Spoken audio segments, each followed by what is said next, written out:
Untuk membahas bagaimana penanganan premanisme di Tanah Abang dan bagaimana penataan kawasan pasar Tanah Abang telah bergabung pengamat tata kota Yayat Supriyatna. Kang Yayat, selamat malam. Selamat apa kabar? Malam, Mbak Rara. Baik. Selain Kang Yayat, di luar studio juga Ya. telah bergabung bersama kami Kapolsek Tanah Abang AKBP Lukman Cahyono yang bergabung dari luar studio. Selamat malam, Pak Lukman.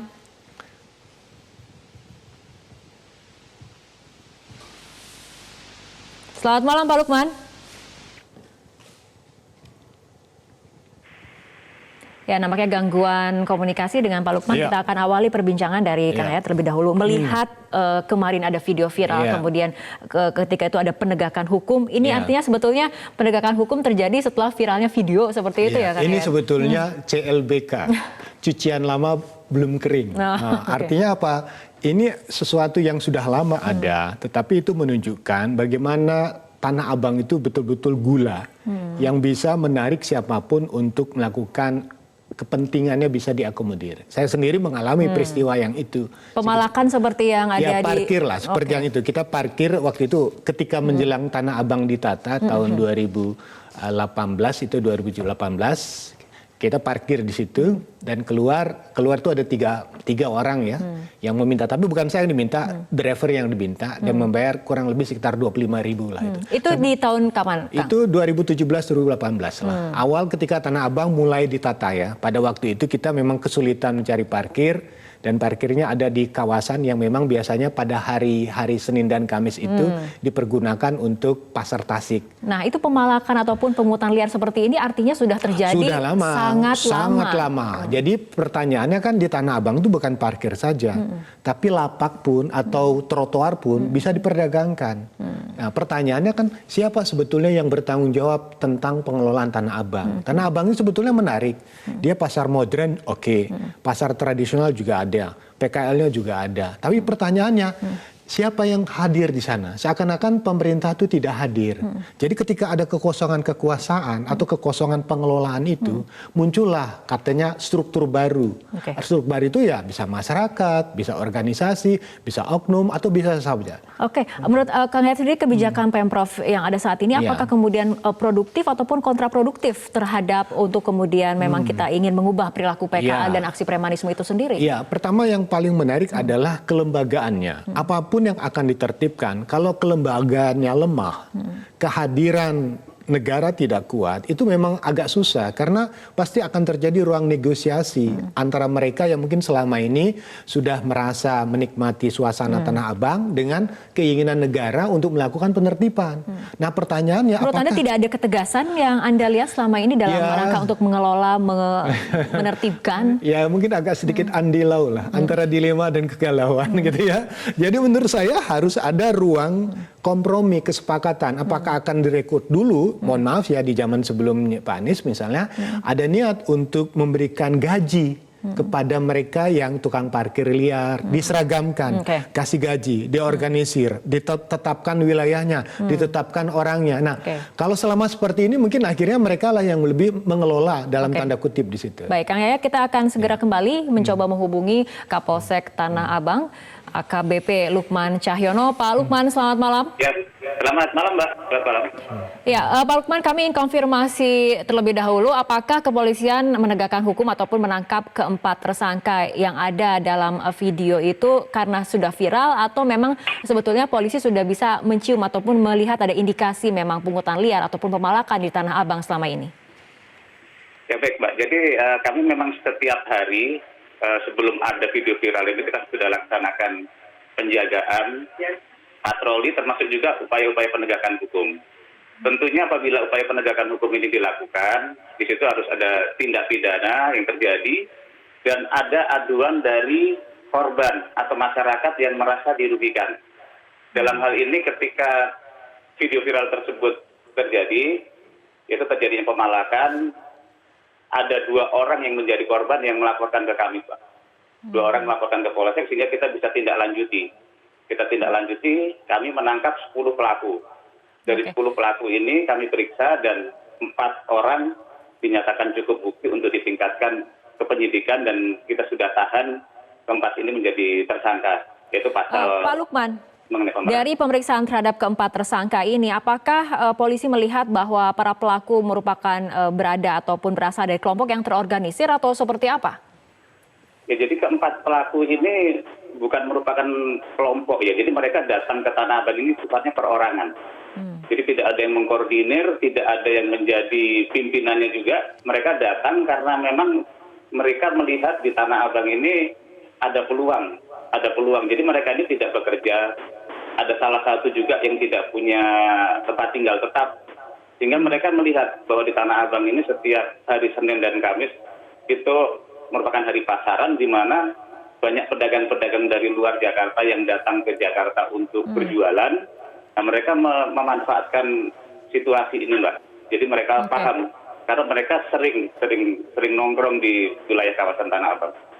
Oke, baik Pak Lukman dan juga Kang Yayat, kita akan kembali lanjutkan perbincangan untuk membahas bagaimana jaminan keamanan bagi para pengunjung ataupun pedagang di komplek Pasar Tanah Abang ini, tapi kita akan ikuti jeda berikut terlebih dahulu.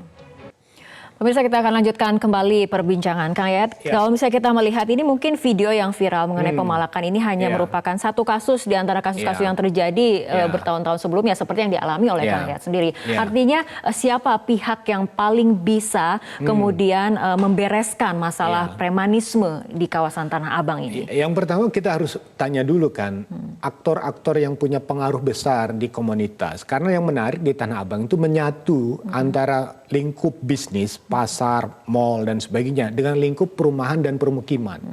Dia jadi merupakan satu kesatuan di mana masyarakat mungkin sebagian besar mengambil manfaat dari keberadaan Tanah Abang, kemudian terjadilah simbiosis mutualisme bahwa mereka juga menjadi bagian yang tidak bisa terpisahkan. Nah, yang kedua, ini menarik, siapa yang sebetulnya yang mengelola dalam tanda kutip secara informal di kawasan tersebut. Jadi keberanian mereka misalnya memalak, minta parkir, minta uang timers, uang tenda dan sebagainya, pasti akan ditanya mengapa muncul kebiasaan atau semacam tindakan-tindakan yang berani seperti itu dan di depan mata. Jadi ketika tindakan di depan mata itu terjadi, kalau tidak divideokan, tidak ada laporan ya kan. Dan masyarakat atau PKL-nya, supirnya, bongkar muatnya, kenapa menganggap ini hal yang jamak gitu? Hal yang jamak artinya bentuk ketidaktegasan dari pihak mana yang kemudian membuat peristiwa seperti ini, fenomena seperti ini terus berlangsung? Nah, memang harus ada kehadiran negara dalam arti di sini ya. Misalnya aparat penegak aturan peraturan daerah, misalnya Satpol PP, dibutuhkan kelembagaan yang kuat. Satpol PP-nya tidak boleh ragu-ragu. Kedua, pengelola pasar Tanah Abang itu siapa? Yang ketiga, stakeholder lain, tokoh-tokoh masyarakat, organisasi, Pemprov pemuda. DKI sendiri menurut Anda? Nah, Pemprov DKI kan pertama begini, Pemprov DKI melalui PD Pasar Jaya tidak mungkin kan, karena dia mengelola hanya asetnya. Di sini harus bersinergi juga, misalnya pengelolaan Tanah Abang itu dengan PT Kereta Api, ya kan? PD Pasar Jaya, Sarana Jaya, tokoh masyarakat. Nah, di sini kepemimpinan gubernur penting. Gubernur lah yang punya power dalam arti bisa menggerakkan organisasi, masyarakat, stakeholder lain untuk bisa mengikuti apa yang diarahkan oleh Pak Gubernur. Artinya tangan yang paling kuat yang bisa kemudian membereskan masalah ini adalah tangan dari pihak gubernur Para sendiri. gubernur sendiri, karena terus terang saja yang paling pemegang kuasa atas otoritas wilayah itu kan Pak Gubernur. Nah, sekarang bagaimana Pak Gubernur bisa menghimpun misalnya dari pihak kepolisian, dari pihak Satpol PP-nya, tokoh masyarakat, dan pelaku-pelaku usaha dan organisasi yang ada di situ untuk menata ulang Tanah Abang itu. Menata mengenai posisi ataupun di pasar Tanah Abang seperti itu Pak Lukman. Saat ini pasca video viral ada sekitar 150 personel Satpol PP yang ditugaskan untuk menjaga kawasan Tanah Abang, Dishub kemudian juga dikerahkan, dari polisi juga dikerahkan. Tapi sampai kapan kemudian ini akan terus dilakukan? Apakah akan dilakukan pasca ada kejadian atau bagaimana strateginya, Pak?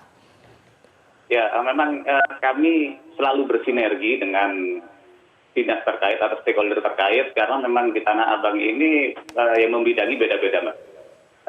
Pengelola pasar, parkir dalam hal ini Dishub, PKL yang membidangi PKL dari Satpol PP, semua harus melaksanakan tugas masing-masing dengan baik, dengan regulasi yang baik dan saling bersinergi.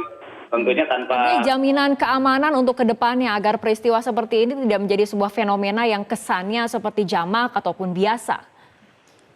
Ya, dari kami selalu melakukan upaya-upaya preventif maupun penegakan hukum. Kami juga selalu melaksanakan penjagaan patroli, termasuk juga kami menghimbau kepada masyarakat untuk tidak takut melapor. Karena memang masyarakat masih peran sertanya memberikan informasi, laporan ini memang masih minim. Karena terkait tadi seperti yang disampaikan sebelumnya bahwa di sana terjadi simbiosis mutualisme yang memang mereka saling menguntungkan sehingga masih takut atau tidak mau melapor, Mbak, ketika menjadi Pak Lukman, korban. apakah tindakan dari polisi ini hanya menunggu laporan dari masyarakat atau juga akan bersifat proaktif?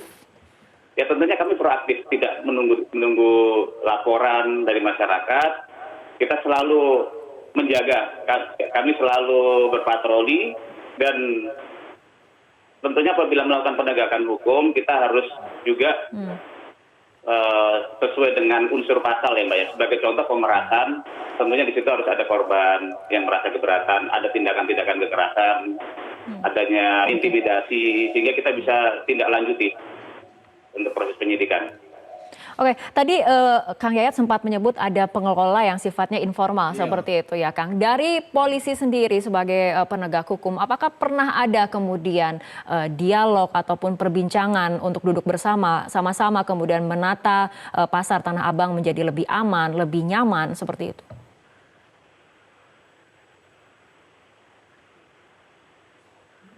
Pak Lukman? Ya, Mbak. Ya, Pak Lukman, untuk pendekatan dari segi dialog dari penegak hukum seperti polisi sendiri terhadap tadi yang dikatakan oleh Kang Yayat, pengelola Tanah Abang secara informal, pengelola informal dari Tanah Abang.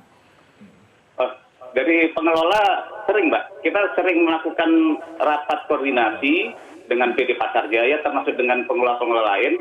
Dalam hal ini untuk di intern pasar, dalam hal ini di gedung-gedung yang tempat pedagang itu berjualan, untuk kegiatan-kegiatan atau aksi-aksi yang persepsi premanisme itu sampai saat ini masih sedikit terjadi, Mbak. Jadi yang paling sering adalah di jalan.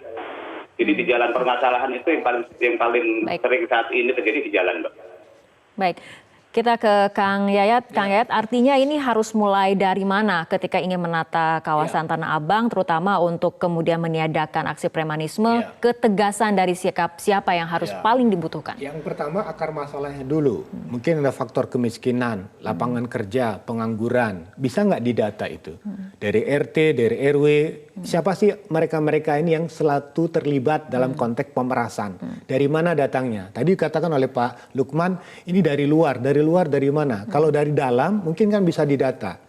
Nah, berarti harus ada penciptakan ruang lapangan kerja di dalamnya. Harus ada pengorganisasian. Yang kedua, mungkin yang lemah itu adalah pengawasan. Kalau tadi video viral, mengapa tidak pakai CCTV? Mengapa tidak ditempatkan ada pos pengawas? Di situ saya tidak melihat yang permanen dari pos Satpol PP 24 jam. Anda tidak melihat ada yang permanen? Tidak, yang permanen. Misalnya ada CCTV. Kalau ada CCTV, kan bisa announcer bilang. Ada tindakan langsung di lapangan. Itu kan bisa kepantau. Sebenarnya mudah mengawasinya, cuman keberanian untuk melakukan penertiban dan penataan itu yang bikin agak sedikit andilau itu saya katakan. Antara dilema dengan kegalauan.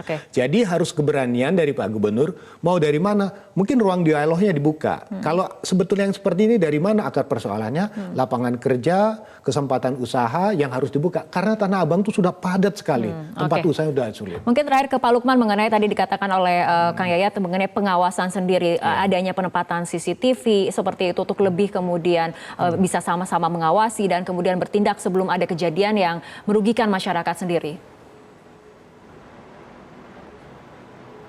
Ya, jadi penempatan CCTV tentunya ini juga menjadi alat yang bisa sangat membantu ya Mbak sebagai kita aparat untuk mengontrol, karena mereka ini kan sifatnya kucing-kucingan Mbak. Kita tidak bisa tungguin 1 kali 24 jam. Mereka ketika kita lengah sedikit atau kita tidak berada di lokasi pasti mereka bermain. Jadi ya segala yang mendukung untuk pengawasan tentunya ini sangat baik untuk kami di lapangan bisa melaksanakan tugas dengan baik. Oke, baik Pak Lukman, kita harapkan polisi dan juga jajaran yang lainnya sama-sama kemudian tegas agar kondisi di Pasar Tanah Abang dapat lebih aman dan juga nyaman bagi pedagang maupun bagi para pengunjung, karena bagaimanapun juga Pasar Tanah Abang ini pasar grosir terbesar Dia se-Asia harus Tenggara. aman, nyaman, dan orang merasa tidak terganggu kita melakukan usaha di Baik, sana. Pak Lukman dan juga Kang Yayat, terima kasih telah bergabung sama-sama. dalam Prime Time News untuk malam hari ini.